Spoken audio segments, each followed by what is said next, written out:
tonight and the whole summit tomorrow, which is all virtual, is dedicated to two women whose memories we like to think about tonight. They were both clinicians and families who had a real interest in neurodevelopmental disabilities. Dr. Peggy Bell, and the Bell Family Fund is funding a lot of this initiative. And my old partner, Dr. Carolyn Bridgmohan, who is a developmental pediatrician at Boston Children's.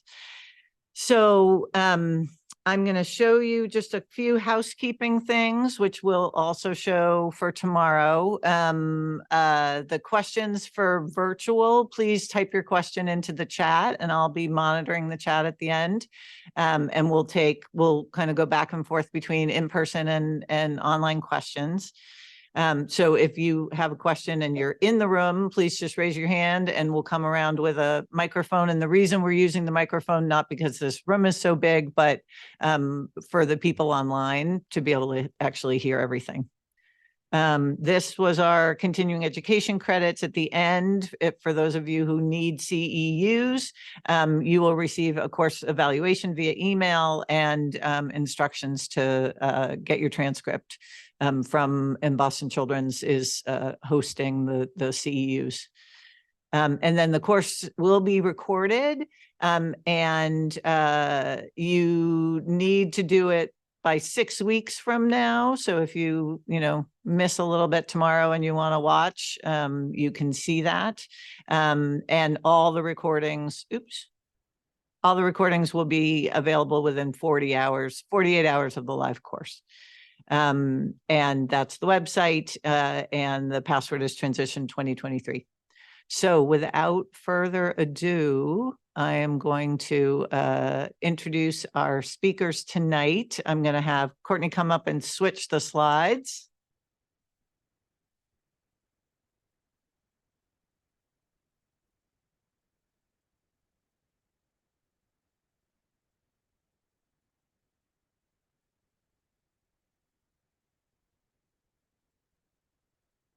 So I'm going to let you guys introduce yourselves in terms of all of the wonderful things. But as far as I am aware, you are in for a huge treat tonight. Anna Krieger is here, who's the executive director of Mass Advocates for Children, and Jonathan Gardner is a self-advocate and decision maker, and both of them are going to take you through their journey in supported decision making.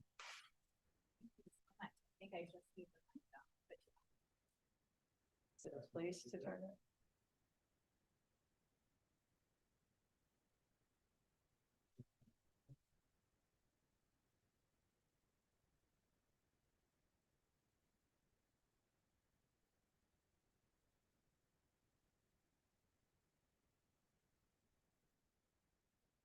That's about a lot of people going on. That sounds good. All right, let's.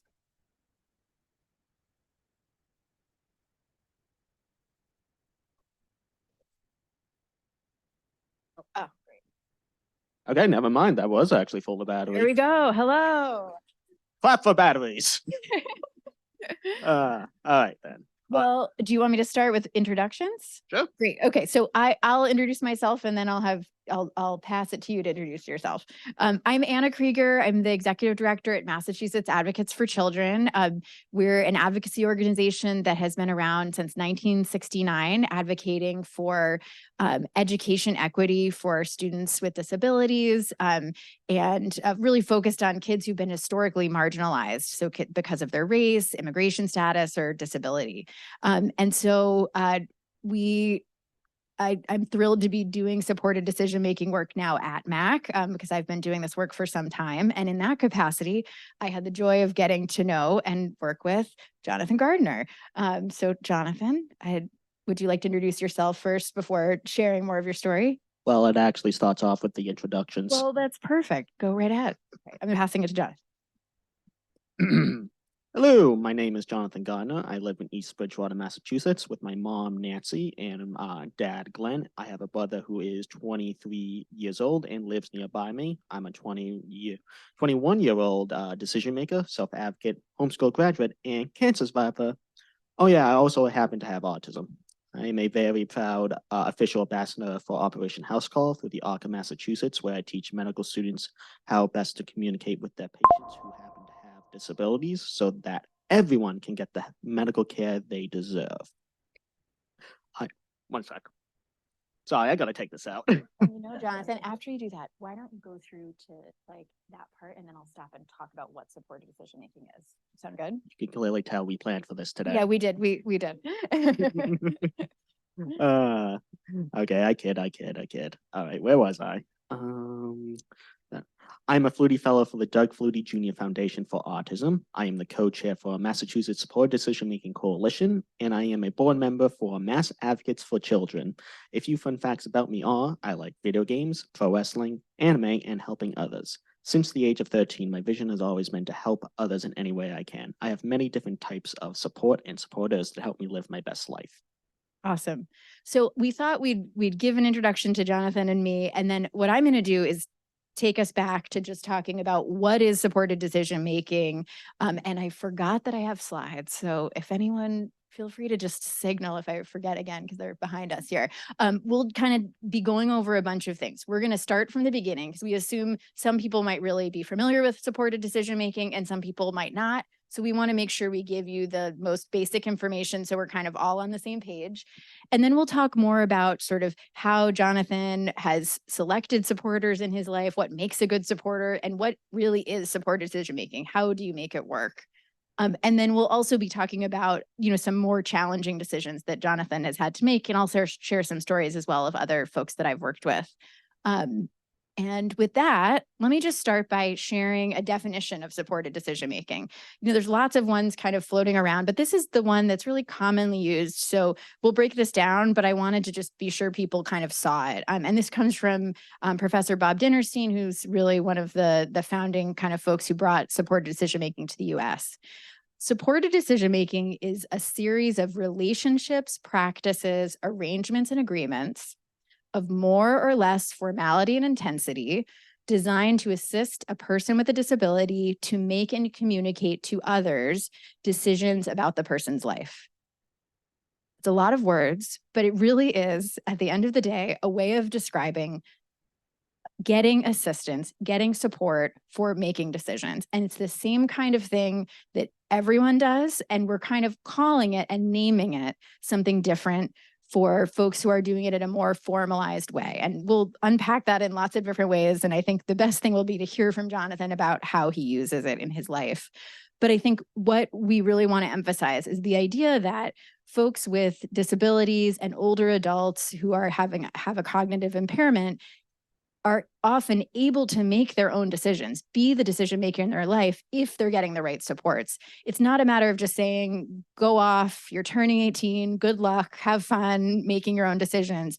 It's providing a more kind of structured support that is directed by the person and creating a group of people who can help the person in a customized, very individualized way get the support they need to really understand and make their own decisions. And then sometimes helping with communicating those decisions to others like medical providers or and so forth.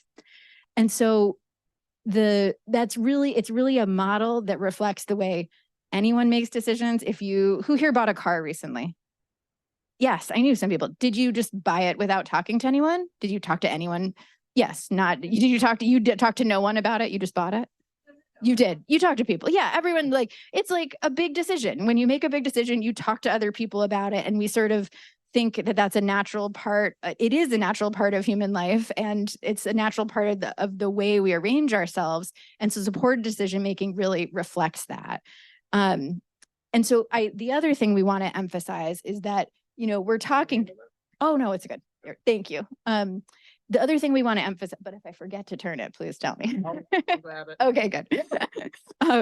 The other thing we want to emphasize is we're talking about it as an alternative to guardianship, but it's really not an either or situation. There are folks who will still need guardianship. That's not really the conversation we're having today. We're just saying that there are the supported decision-making is an additional tool in the toolbox, which is why I have my very beautiful graphic here, just to remind us it's another tool in the toolbox. And it also doesn't stand alone. It is combined with other supports, like a healthcare proxy, like, in some cases, people might want to have a joint bank account. There's all kinds of different arrangements and tools that can be used when all together they might provide the right kind of support for a person.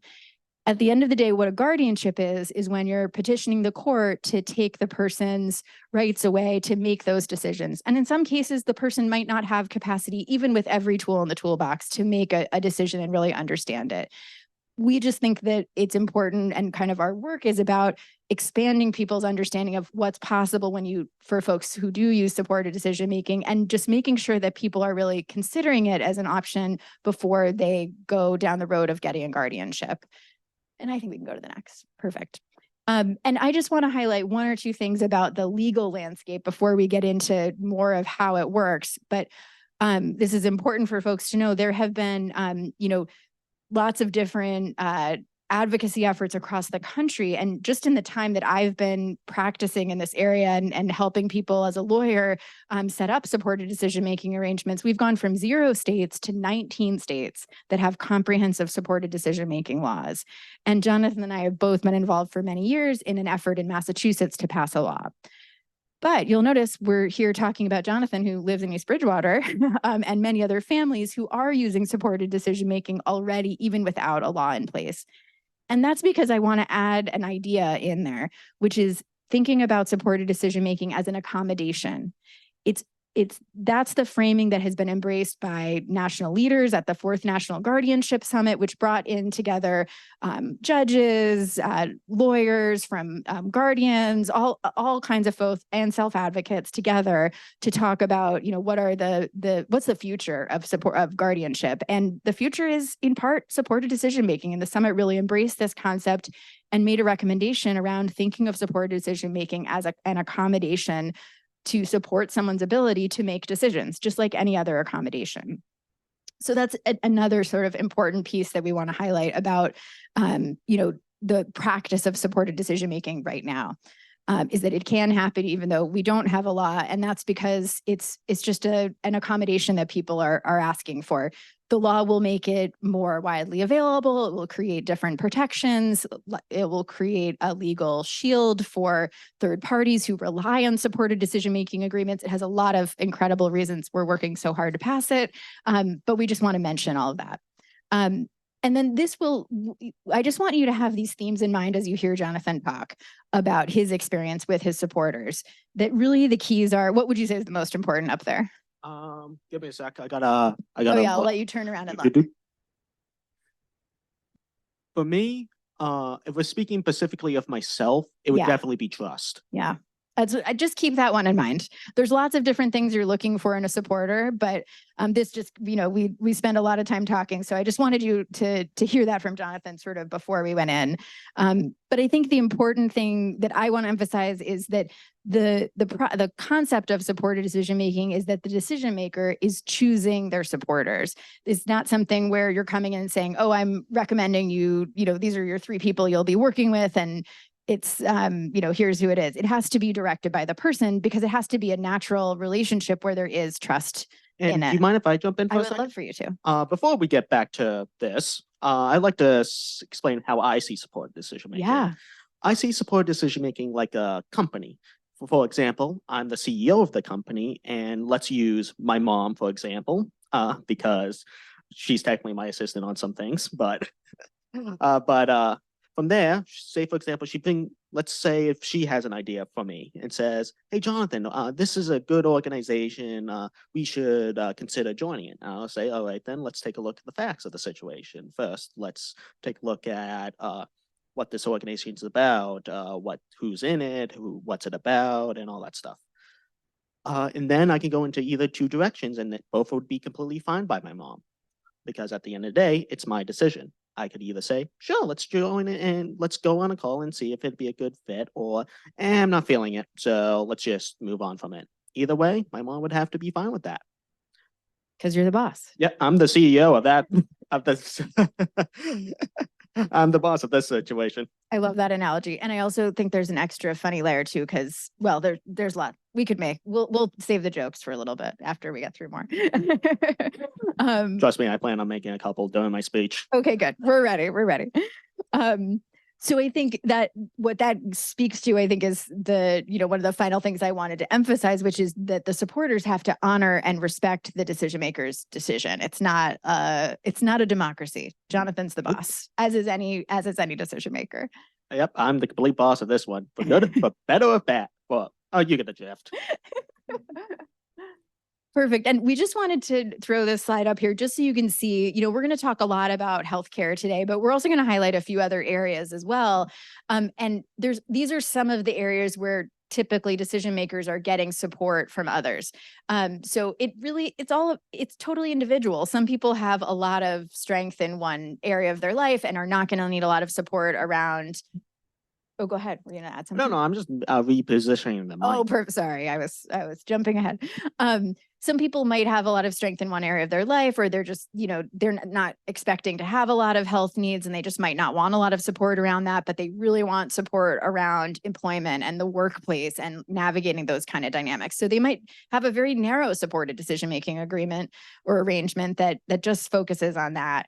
And I should just highlight that many people do choose to write up their supported decision-making arrangement in a simple written agreement. There are tons of samples online, and it can really be customized however you want. Once we pass the bill, which we will do, right, Maura? Yeah, we're going to do it. Maura is the co-chair of the Supported Decision-Making Coalition with Jonathan, so that's why I had to shout her out. But we are all trying to pass the bill very hard. And once we do that, there will be, some certain requirements if you have a written agreement in Massachusetts, But the point is that you don't even have to have your supported decision-making arrangement written. And many people have really been doing this for so long without it being written down, without there being a law, all of these things. But there is something that a lot of people I've worked with say they like about writing it out and enumerating it. It forces you to go through a process of thinking of, who do I want to support me with this? Who do I want to support me with that? And we'll kind of break that all down as we talk with Jonathan. That's, I think, all that I was going to cover at the beginning. So why don't we just leave this up, and I'm just going to give this to you, since I'll take this over, and I'm going to pass the mic to Jonathan to share more of his story, and then we'll talk more together. Pass the mic. I have the mic already. No, I don't have to pass. I always say pass the mic, but we don't. So cool. All right. Let me see what we're dealing with. Oh yeah. Okay, we kind of already skipped a slide. Okay, I think this is the right one. A lot of people like me have a guardian. I don't. Instead, I use something called support decision making, or as I'm going to be calling it for time's sake, SDM. SDM is an alternative to guardianship where the person, me, picks a group of people they trust to help them make decisions. I'm the decision maker in my life. I have used support decision making in my fight against cancer, my mental health, and most aspects of my life today. Let me explain how I got here. That's what. You can tell I fully planned for this. Let me explain how I got here. When I was 16 and in school, my mother and I were told that I needed full guardianship. This didn't feel right for us. My mom had learned about supported decision-making, and we decided to try it in my life. To me, supported decision-making is another tool and choice that I have in my toolbox of tools. I think schools shouldn't pressure families into guardianship. There are lots of other options people can use. Supported decision-making was a great alternative for me. I was able to, oh, okay. Didn't realize she turned it. Supported decision-making was a great alternative for me. I started by choosing my supporters. I decided on different people who would help me with different parts of my life. My first supported decision-making plan only included my mom, dad, and brother. But as I grew older, my plan has evolved, and I added many other supporters to my team in different areas of my life. Because supported decision-making lets me keep my rights, I can change my own plan as my needs in life change over time. I'm the one in control of my life, not a judge or a guardian. No offense to any of those that are out there today. In 2021, I was diagnosed with Ewing sarcoma. I think it's a term.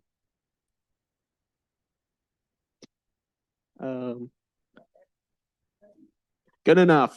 I'm just gonna read off of this. Don't mind the slides. Oh, perfect. The bald me. 2021, I was diagnosed with Ewing sarcoma, which is a rare form of cancer. This is also during the height of the COVID-19 pandemic. Just my luck.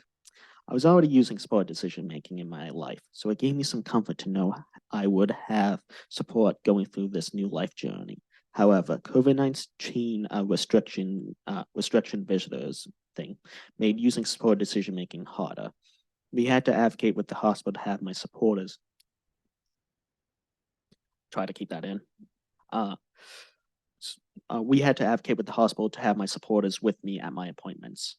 A hospital should be required to respect the support decision-making as a way of accommodating people with disabilities. It should be recognized as a right everywhere. Fighting cancer has been one of the hardest journeys of my life. I have been through a lot of hard journeys already. I am so thankful I was given the freedom to choose how I go about my treatments. Having been able to use support decision-making during my cancer journey was really life-saving for me. It helped me make my own decisions while battling cancer. I would not be the person I am today without support decision-making. For example, when I was 6 months into chemotherapy and 2 weeks into radiation, I came home one day. My body and mind were feeling horrible and hopeless. I ended up in my bedroom crying and just really wanted to give up. I told my mom, I don't care what happens to me. I just want to stop, even if the tumor causes me to die. My mom had to take time to process all this herself, but when she came back into my room, she came back not as my mom, not as Nancy Gardner, but as my support person. She said to me, Jonathan, I do not know what the answer to this all is, but if you could put your faith in me as your support person, I'm going to try my hardest to help you figure this out. From there, I gave my mom the okay to contact my medical team, and together they all came up with a different plan for me to think about. After the meeting, I was able to talk to my supporters about the plan, get my questions answered, and then I agreed to move forward with it. The plan ultimately saved my life, while also taking care of my mental health at the same time, thanks to support decision-making. Support decision-making truly makes me feel involved with my life. It provided me with choices about when and how I was going to receive my cancer treatments. Because of support decision-making, I was able to let my body and voice guide me with the help of my supporters. I did not have many choices when it came to having cancer, but at least I was able to control when and how I got through it. Full guardianship would have been worse than death to me. I would have lost my choice. If I was not able to pick my support people during my cancer treatments, I would just be a shell of myself now, if I even survived. I'm the type of person that needs to have full trust in the people that are in my life. If someone else picked those people for me, I would not fully be able to be the person I am today. I need to make choices for my own life. If a guardian had forced me into treatment, I would have been severely depressed, damaged, and not the person I am today. Support decision-making offers more options in my life. I firmly believe that support decision-making gives people a choice for freedom and a choice of who supports them. Everyone should have the right to choose the way they want to live so they can live their best lives to the fullest. Being able to share my story about support decision-making in my journey itself gives me such purpose. Thank you.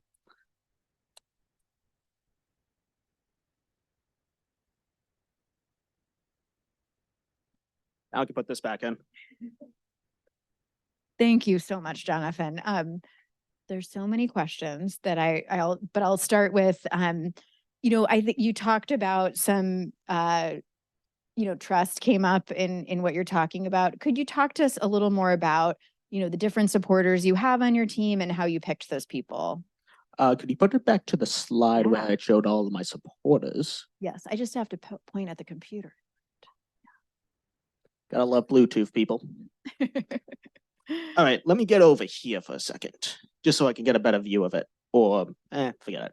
So I'm gonna just pick 3 up here and I'm gonna explain it. I hope that explains your question. Yep, that explains it. Okay, then let's go with, let's start off with the obvious one first. My mother, who is right there with my dad. So it's pretty obvious that my parents would be support people, honestly, but it doesn't explain why. So I'm going to go into a brief explanation of why specifically they are, because it's not just because they're my parents. It's because I know they'd be there for me no matter what. So for a little bit of a brief explanation of why, it's because I don't feel like being here all day explaining this. This is just the tip of the iceberg of my story, people. So as a kid, I was physically and mentally abused by teachers. It got to the point where when my mom walked in one day, she pulled me out of school, and that was the last time I was in public school. So that basically explains that. So from there, you could probably imagine a lot of trust that I probably had for a lot of people just disappeared. Like I couldn't fully trust anyone really from there. But there was only one key person that I truly trusted. No offense, Dad, but He can handle it, right? I love you and you know it. Yeah, but it was my mom specifically. She helped me out with so much stuff, and my dad also helped as well.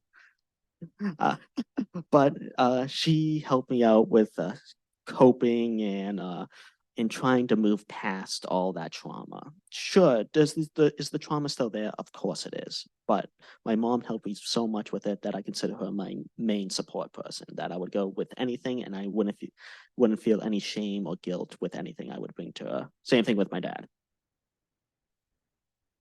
Love you, Dad. All right, next, because you're right next to me, we're talking about you. Sounds good. So then, first time I met you, I was more like stone cold up here. But okay, on a serious note though, first time I met you, I was like a little bit. I'll admit, I was a little bit like wary of you because lawyers. With good reason. That's a good attitude to have. Yeah. But once I met you, I understood the enthusiasm you had for this bill. For people that don't know, let me explain a little bit. When I first got into the advocacy part of supported decision making, it was when she first contacted me when I was still going through radiation, like after the chemotherapy stuff happened.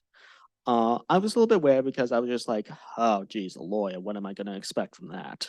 But but when I met you, I gotta admit, you gained a lot of my respect from that. Like I saw the enthusiasm, I saw the true part of it, and I gotta say, really respected that from you.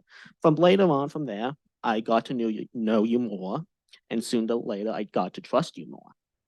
From there, eventually, I just asked you and Maura about if you'd be willing to join my support team, and it's kind of clear what your answer was by this board. We both said yes with much enthusiasm. Yeah. I guess I'll just do one quick little one and then we'll move on. Adam, if you're watching this, hi, buddy. But yeah, though, Adam is honestly one of my best friends. I generally, honestly, he is someone that I truly consider like a brother to me. It took a long time to get to that point, like because trust issues and all that stuff. But after a little bit, it just became more of a just seeing him like a brother and all that stuff. Like it's just like I could go into more detail, but I don't feel like going about this all the time and want to continue more about the questions than me just basically saying Adam's amazing. That's a good summary, though. That kind of relationship you have. And it's interesting that you picked three or kind of a bunch of different people to talk about. And all of those relationships are so different. And some are family and some aren't. And some are people who were first on your supported decision-making arrangement and some have been added over time. Yeah. It's crazy sometimes. To explain, for example, I'm going to do one more because this is the perfect example. Mr. Stick Me. If you're watching this, hello. Okay, so I want to explain something first. It says financials. That doesn't mean he helps me with my finances money-wise. That means like he gives me money. No. It just means he helps me with like stocks or big purchases and stuff like that. But one sec, what was your question again? Oh, we were just talking about how different people got added or okay. What made you think of this? Okay, so thank you for the reminder. So I met Mr. Stickme because of one of my other supporters, Mrs. Clifford, my mental health advocacy. It started off with me just delivering some pies to his house and all that stuff. And from there, I actually made a mean apple pie, so you're more than happy to laugh about that. 1 third place, too many apples. I'm weird, sorry. No one's going to argue with a 3rd place apple pie. I'll take that any day. I don't know what I'm doing anymore. Okay, back on topic. Sorry, but from there, the trust slowly went. It became more of going to see a friend than a business transaction, and eventually, it came to the point where I asked them to be my financial advisor and a friendship one as well, which just came naturally after a bit. But yeah, though, from there, it just was a slow build to that because first time I met him, it was supposed to be like a transactional thing, nothing really major. But the more you got to know the person, the more and more you got to, trust and all that stuff. And generally, I couldn't have think of a better person for that role. Oh, that's great. Well, I was going to ask if you could talk about going back to your story. You shared a number of things that I'm sure people want to know more about. And one of those was when you talked about kind of the first time you started your cancer journey and met your medical team, and that it was COVID and it was complicated and you had to teach them what supported decision making was. Could you talk about that first experience with the medical team? Well, I already promised someone to hear the story, so yes. But yeah, though.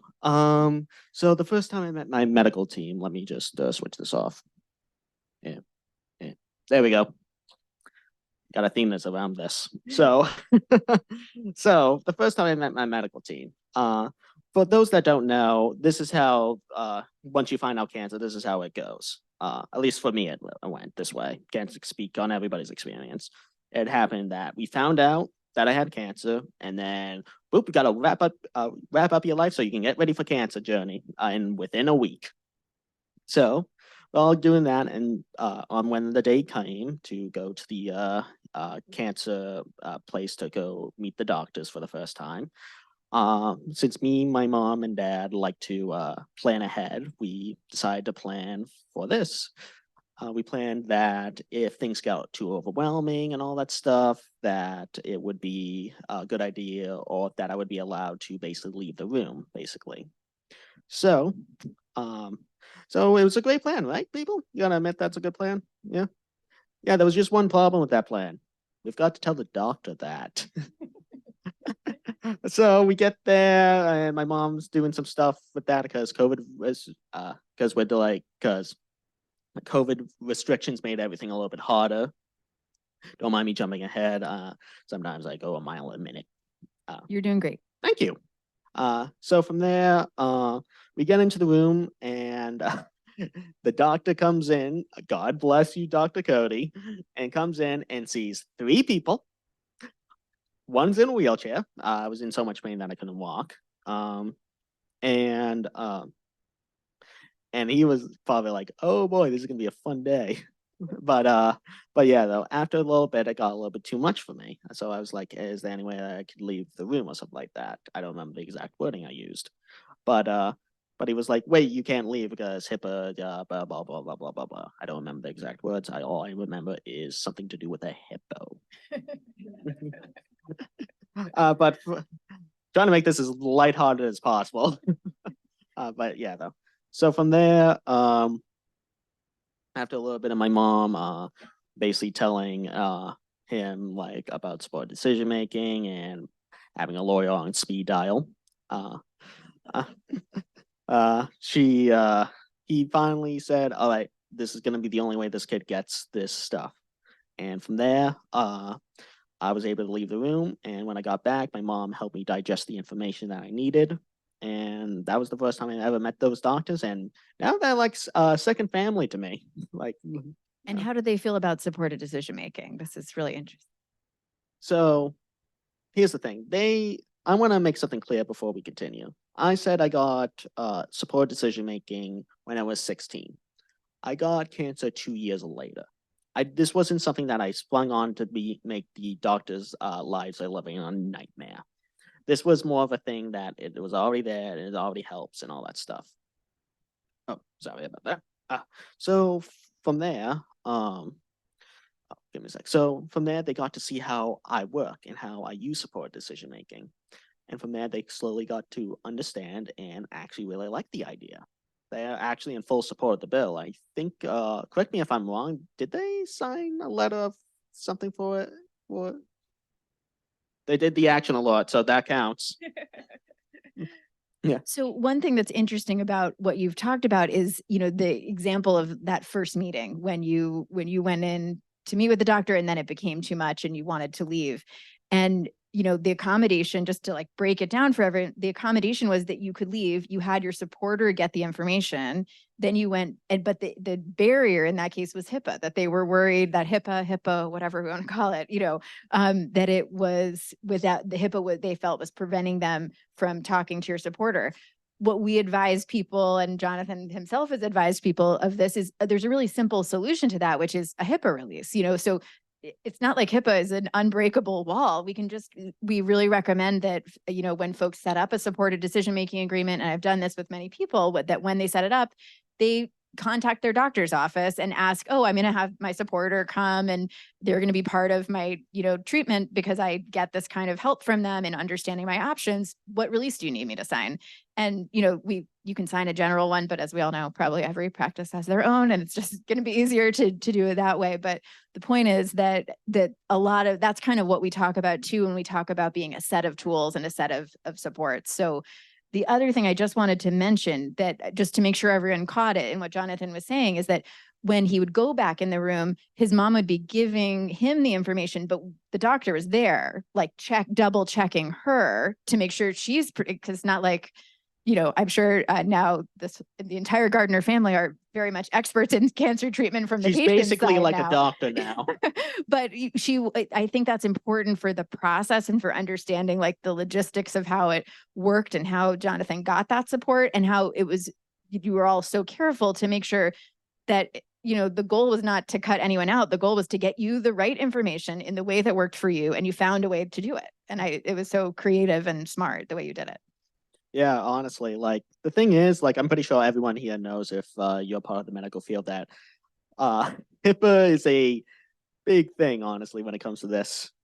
So Dr. Cody taking that huge risk was honestly or a huge leap of faith, I should actually call it, was a huge thing that I truly still appreciate to this day for that. And I generally cannot thank him enough for that. So that's why this needs to become hopefully law soon, so that way people can have an easier time with this stuff.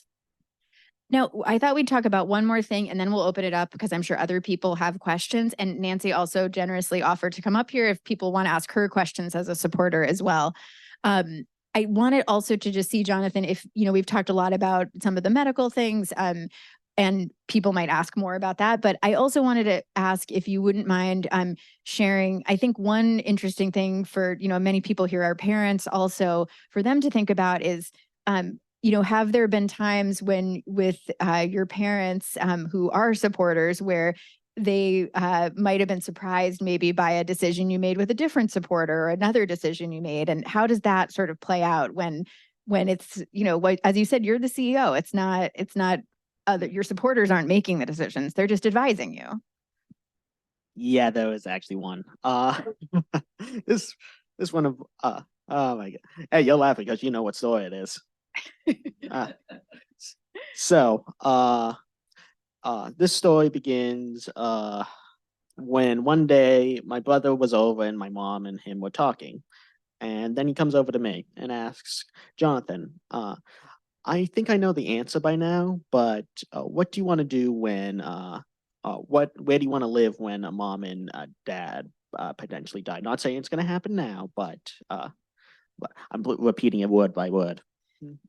What would you want to do?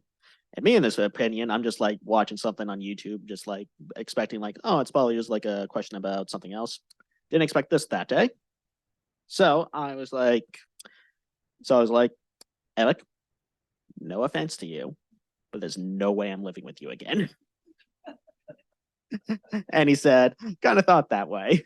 So then we went over different things like where do you want to see or how far away do you want to be and all that stuff from each other. And I was like, well, probably by the time that happens, I'm probably going to be hopefully married with kids. So, hey, I'm single. Hey, I got to throw that out somewhere. It's like we can, if there's any, it's like, I don't know. I got married long before there were like apps and like what I'm trying to make a joke about dating apps, but I don't know what they're called. Tinder. There you go. Yeah. Thank you. I couldn't Tingle that I can't say that here. BG here. But so you were saying you would hope to be married with kids, though you're single now. Yeah. Okay, on a serious note though. But yeah, though.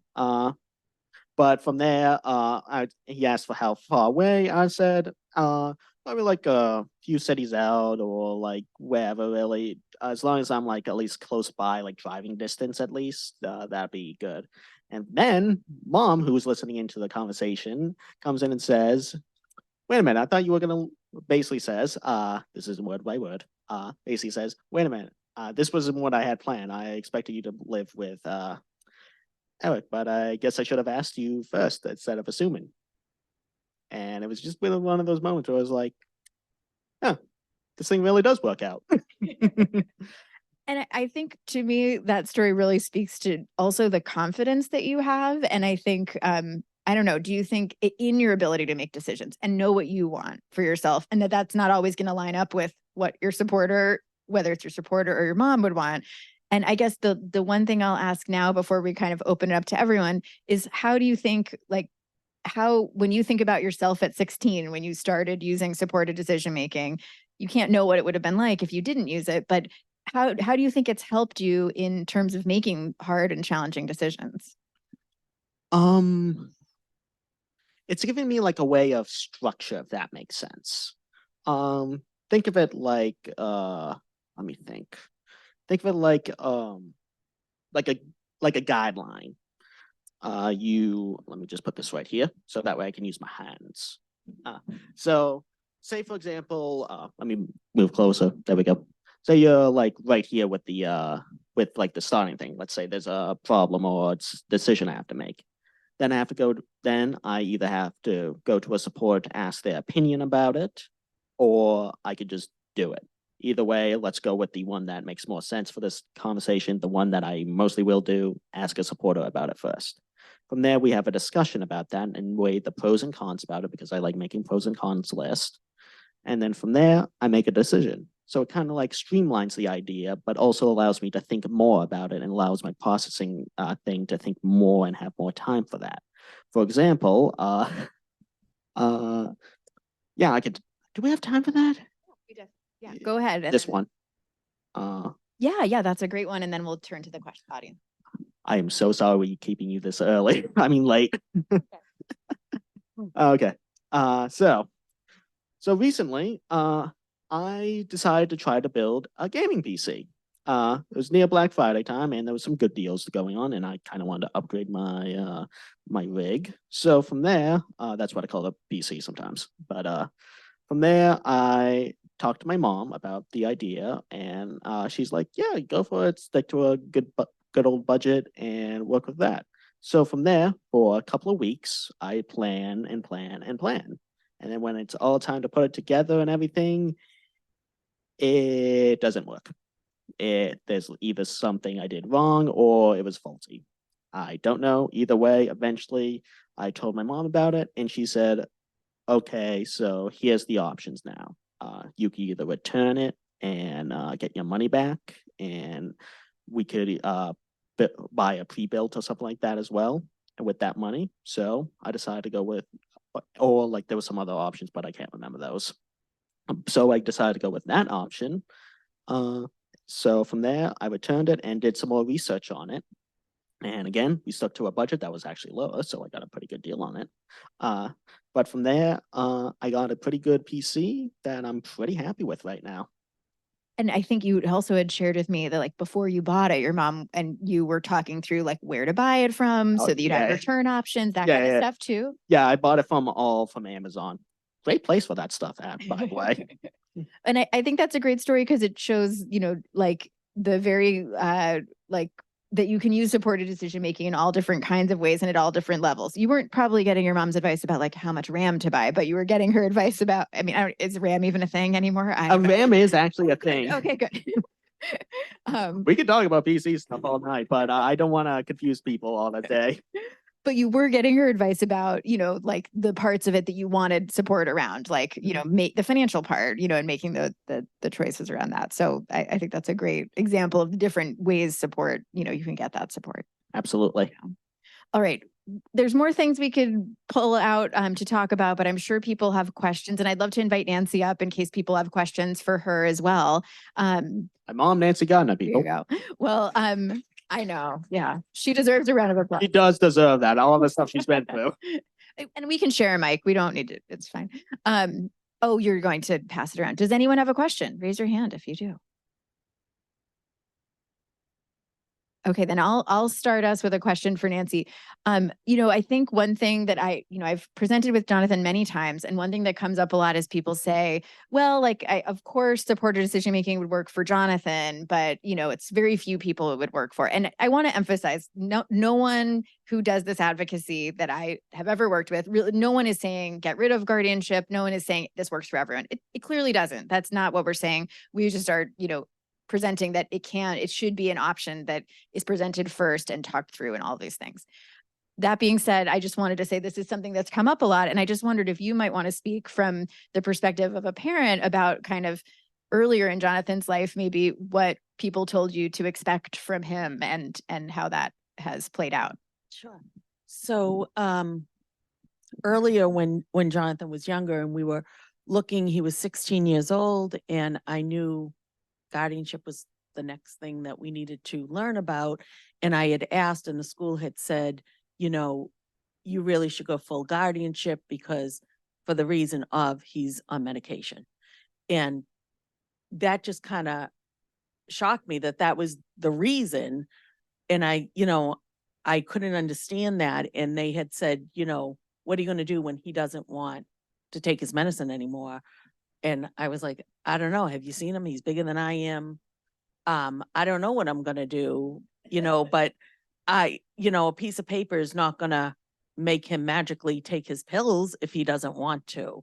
So that's when I'm like, there's got to be something more out there. And, you know, I had gone to different workshops and whatnot and educated myself. And then when I heard about supported decision-making, I actually had gone to a workshop, and then I said to my husband, oh, you got to come listen to this. And we both went together and we brought it home. We brought the information home and shared it with Jonathan. And that was really how we got started with it, because we knew he could make his own decisions, but he is someone that needs the trust and likes, at the time, it was just me, my husband, and my other son. And that was okay.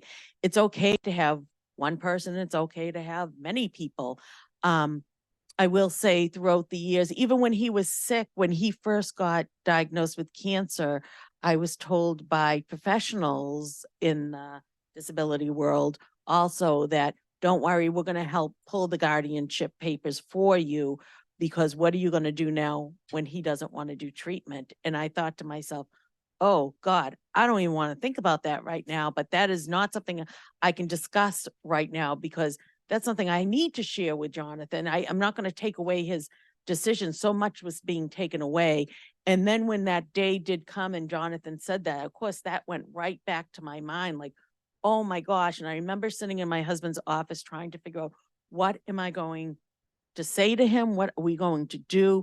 And that thought of that person saying, you know, we'll help you pull the papers. You got enough to deal with. We'll help you pull these papers came. And I'm like, again, going back to the same scenario, is a piece of paper going to make him lie down to have his chemotherapy? I mean, I guess forcibly someone could have, but at the end of the day, he would not be this just lovely young man that he is. He would. And if I could jump in for a second. Yes. And do you guys kind of see what my relationship is kind of like with my parents through the kind of slight jabs and funny remarks we've been having? But yeah, though, that probably wouldn't exist with if it was full guardianship and they forced me into chemotherapy. Here's the three options that would have happened with guardianship. One, because me and my parents have the basically mindset of supported decision making whenever we're making decisions about literally anything. Probably the same thing probably would have happened. Like we probably would have just used, we probably would have found out about supported decision making later down the road and probably found a way to switch to it. The next thing is my mom could have, for some bizarre reason that I cannot think of any good reason for, she would have forced me into the treatments, which would have severely damaged this relationship you see between me and my mom and even my dad. And third, the realistic option, because I don't know if a lot of people you guys know this about guardianship. I don't get to choose who the guardian is. My parents don't get to choose who the guardian is, or anyone that I even know.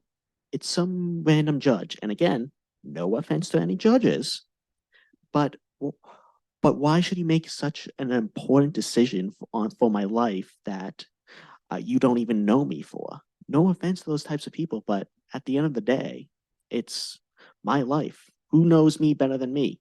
Me. Who knows me better than my parents? Me. Who knows me better than the judge? Me. But yeah, though, I just wanted to add that. But yeah, though, did I just answer your question? Oh, Yeah, perfect. that was great.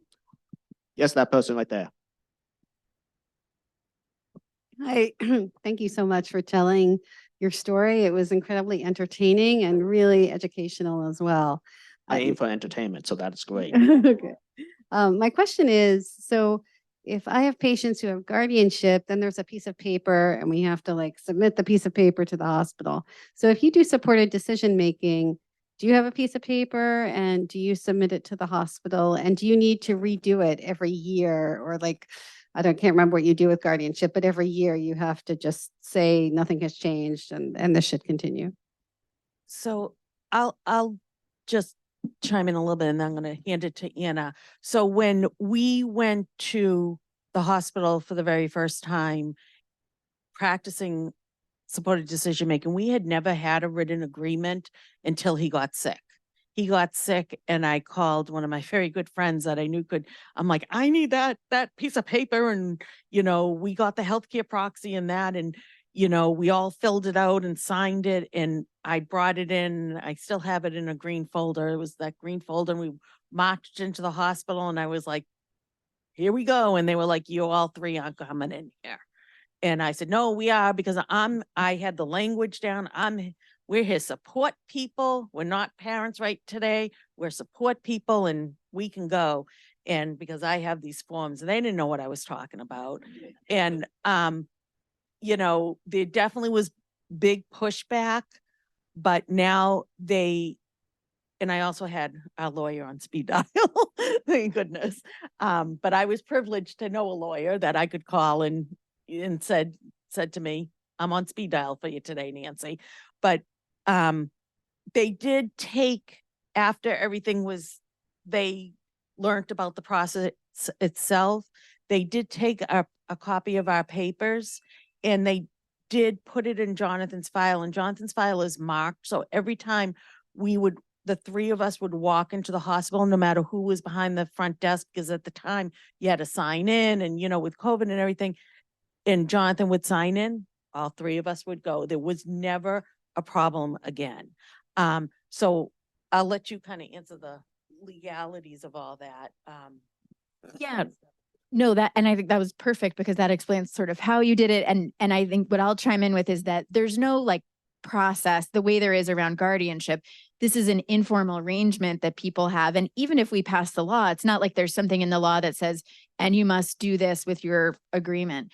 Informally, when I'm working with families who are using supported decision making, I would definitely encourage people to go, think of who your providers are and bring them a copy of your supported decision making agreement in advance. Let them know, this is how I make decisions. I'm going to be bringing these people, sign any releases that you'd need to have signed. And, with any third parties, you're going to be interacting with a lot. Because I think if you do it ahead of time, then it's going to make it when there is, if there's ever an emergency, like it just makes it that simple. That said, you can't plan for every scenario. So I do think there's been like a shifting tide like that I've seen in the time I've been practicing and working with families in this area where there's much more knowledge of it. At the same time, Nancy and Jonathan were going through this. People were filing complaints with the Office of Civil Rights during COVID around supporters as an accommodation and needing that exception to that visitor policy. So, as soon as I, talked to them, I realized, oh my gosh, you've just went through exactly what we're trying to prevent for the future. Because to take their words, no family should have to have a lawyer on speed dial in order to do this. We want every family without those privileges to be able to say this is an accommodation and it's understood and it's just a box, just like a healthcare proxy. That's kind of the easiest analogy I think of. Like, it's just another, support that's in there. It's another thing that gets filed and hopefully like it just gets baked into the way we do things in the future. Were you going to add something? Actually, yes. Speaking about the healthcare proxy thing, because I've been thinking about this for a bit now. So who here has someone that they usually go to the doctor with? Raise your hand if that's the case. Okay, we got a few people here. And that guy, those two in the back. So here's the thing. Like when you guys go in, if you guys don't have a disability, is there any like problem with all that stuff? Raise your hand if that's not the case or anything, if you don't have a disability and that does happen. Nope. Okay, I guess there was a problem with that, or it wasn't. I don't know where I'm going with this. Basically, here's the story. So this isn't really my story to tell, but I'm going to tell it anyways. So my grandparents had to go into the hospital for something, and since my mom was the healthcare proxy, my grandfather wanted her to be there, so that way she can take notes and keep a track of everything. So Grandma to be there. He also wanted Grammy to be there because he wanted her as his wife and because they wanted to be together, right? yes. Mhm. Sorry for that up close. I was told to keep this up close. So but yeah, though. So from there, there was a little bit of pushback, was there, for the 3 people, or was there no pushback for the supported? So my dad had to have major surgery. It was still COVID. And he wanted me to be there to take in the information, and he wanted my mother to be there for support, for a different kind of support, for love support or whatever. I don't know. And they were nervous about it because they said, we're not gonna be able to do, we're all 3 aren't gonna be able to go in. I'm like, oh, we so will. And we honestly had no problem. It was wonderful. We went in there and they did say only one person can come in. And I said, well, that's fine. I said, that's his wife and I'm the support person. And they said, oh, okay, come on in. And so it was wonderful. And it was, my dad was so happy and I was so happy I could be there to navigate the doctor information while my parents were together. And, so it worked out really nice. And it was at a different hospital. It was after Jonathan was already off chemo and everything. So it was just nice to see how it worked with, here we were using supported decision-making for Jonathan. I mean, my mom and dad don't have a supported decision-making plan, but it just goes to show that anyone can be a support person too if they need to be. And it was just really nice to see it working in that capacity. I knew I was going to get that story out of you. We have to wrap up. Yeah, I was just going to say, there's one question from the Great. audience, from Maybe we'll the do that as virtual audience. And basically they wanted to hear about how to expand the possibilities and build a team for adults who maybe are more cognitively impaired than Jonathan, or have more communication disorders. And then the comment is, even someone who has a guardian needs to be empowered as much as possible to make decisions, right? Big or small. And so does this concept, I'm ad-libbing here, but does the supported decision-making concept could that be broadened even for people who have a legal guardian? But should we be talking to the guardians about empowering the decisions that can be made? We gave the same presentation to the National Guardianship Association. You know, you saw a preview of it for exactly that reason, because we totally believe that there are aspects of supported decision making that you can bring into a guardian can bring to their relationship with the decision maker. And it doesn't mean you can't do it in a fake way. Like, you can't pretend that this person is going to get to make a decision and then disagree. And, you know, you have to do it with integrity. So you have to be careful and ethical and thoughtful. But I think a lot of people can be. I think a lot of parent guardians are already doing that I know. Particularly, like, they're empowering their child as much as they can. And then there are certain decisions that they feel, understandably, like, it's not, they might have capacity to make some, but not the others. It's kind of just human nature that that those relationships get built in that way. So I think that's a really observant example, and something we've both seen, and I've certainly seen. And there's a young man in Massachusetts who has had his, and many across the state, but only one in Massachusetts, who has specifically had his guardianship terminated in favor of a supported decision-making agreement. And that he went through a period where he had both. You know, he was using supported decision-making, but he had a guardianship, and that's how his family ultimately determined he was going to be able, you know, and then his providers, everyone determined he was going to be able to make his decisions. And so if you don't try it at the same time, then you would never know too. So, and you asked could you just say one word from the first question to remind me for folks who might need more support? Yeah. I think that's a harder question. And we could spend an entire day talking about it. And anytime we talk about supported decision-making, those of us doing this work want to talk about that question, because I think it can look a lot of different ways. And I have worked with many people who communicate in different ways, with not very much with words, and are able to understand and express and use alternative communication devices to express what they need. And then there is a limit to that at times, and it's hard to know when that limit is reached. And that's, I think, something for the team of people around that person to really work on and be honest about. I've worked with someone who, what happened with us is, I think she was able to understand what supported decision-making was. She was using it in aspects of her life, but then ultimately she didn't really want to change. She had, her guardian was her brother, and that was a really important, stable relationship. And she wanted him to remain her guardian.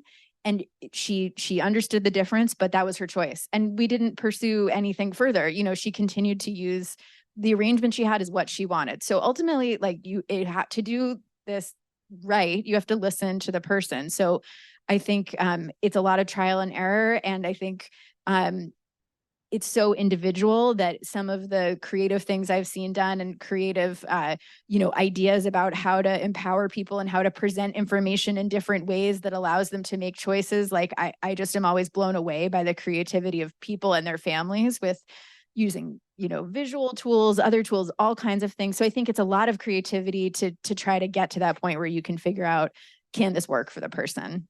Yeah. I'm going to ask one more, just because it's such a great way to end, which is, what resources do you recommend for providers to give to patients and families to increase their knowledge of supported decision-making options? That's great. Look at that. Wait, information. Do I have the right? Oh yeah. The first one is yes. So the support, first, supporteddecisions.org. Oh, I'm sorry. It's going. Oh, you're doing it. We're both doing it. Sorry. No, you're great. I appreciate it. So the top link is where to start. So that's supporteddecisions.org. It's run by Center for Public Representation. I worked on this website. Full disclosure, if you have critiques of it, don't, you can blame me. Don't blame them. But no, they continue to maintain it and update it. And they're one of the national leaders in supported decision-making. It has tons of resources, and they've collected resources. There's like a library, a great place to start. It also has information about the Massachusetts efforts. And so if people want sample agreements, if they want to see some videos, if they want, it's a really great resource, and some stories as well. And it'll kind of lead you to all the other places. So it's a good starting place, and it's Massachusetts focused. So it's great for folks in our backyard. Perfect. Yeah. So we want to be respectful of time. There were some great comments that I will share with you guys also. But The time is a little after 8, and we want everybody to get a good night's sleep tonight so that they can be there bright-eyed and bushy-tailed we're starting at 9, right? 9 o'clock tomorrow morning. It will be all virtual. For those of you who are on now, you already got the link. Come and join us in the morning. And thank you guys so very much. Thank you for having us. Thank you.